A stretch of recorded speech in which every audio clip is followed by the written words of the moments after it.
Thank you, Mr. Chair, and Dr. Lynch, it's good to see you again. Yes, sir.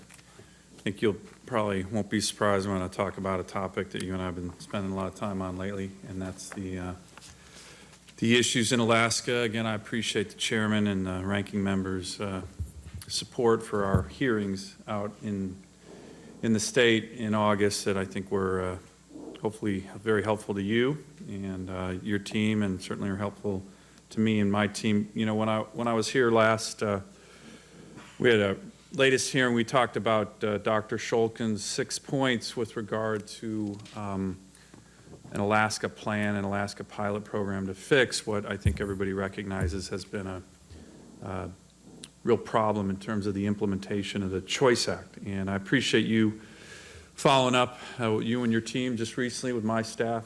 My understanding is that most of what Dr. Shulkin's going to do, and I'm sure you have those 6 points in front of you this time, is not going to require, you do? Oh, absolutely. Good. I do too. I won't grill you on them though. Is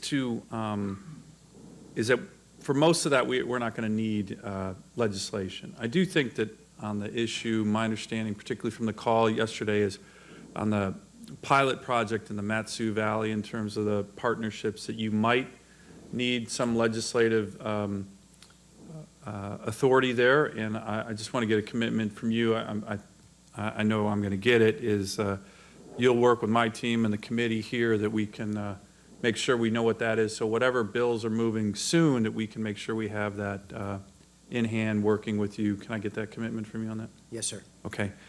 You know, what I wanted to do, just because you saw how passionate our veterans were on the issue, I just wanted to work through first the timeline on the issues in Alaska. I think you saw how urgent the issues are, and when in the last hearing I talked about the ability for you guys to move up a timeline.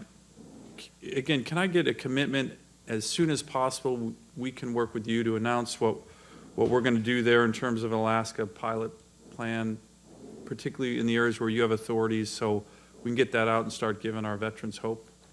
Yes, sir. I think we talked yesterday about 2 phases.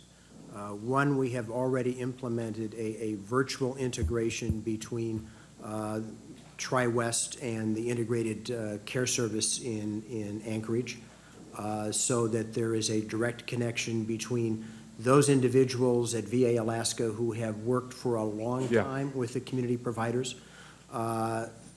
Tri-West is going out and recruiting 7 additional individuals who will actually be physically present in the integrated care service center. I think what came across in the phone call yesterday is we want to make sure we do this right. We want to make sure we get the right people. Right now, we think they will be in place by mid-November, Okay. including recruitment. But You don't think there's a way to move that up at all, or?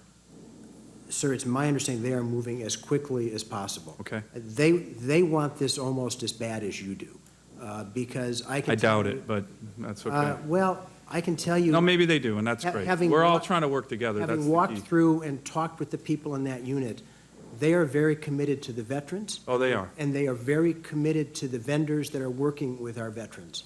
And anything they can do to facilitate the communication between veteran and vendor and make that work is going to be something they're going to push as quickly as they can do that to put in place a good service.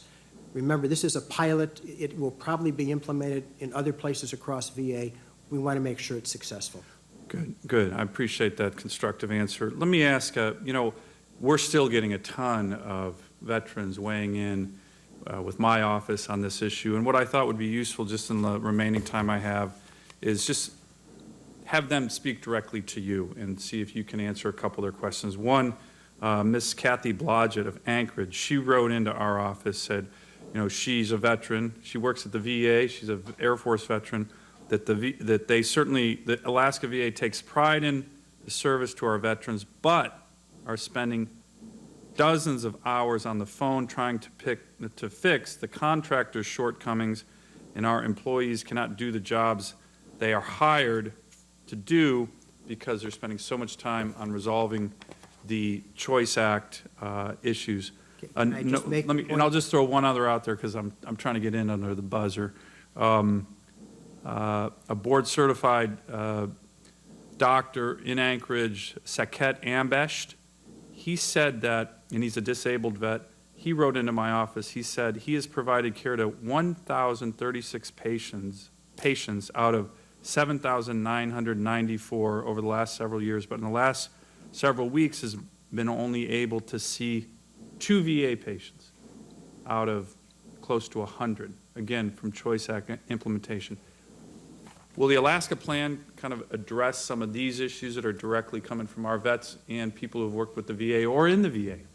I think you illustrated the point I just made, that the people at the VA, the people in the Integrated Care Service Center care as much as you do about serving the veteran and resolving those problems and working efficiently and reestablishing what is important in Alaska, which are relationships between the veteran and the VA, between the VA and its vendors. So I think you've made my point as well as your point. So will the plan allow these kind of things to be fixed? I think it will, sir. Thank you. Thank you, Mr. Chairman. Thank you, sir.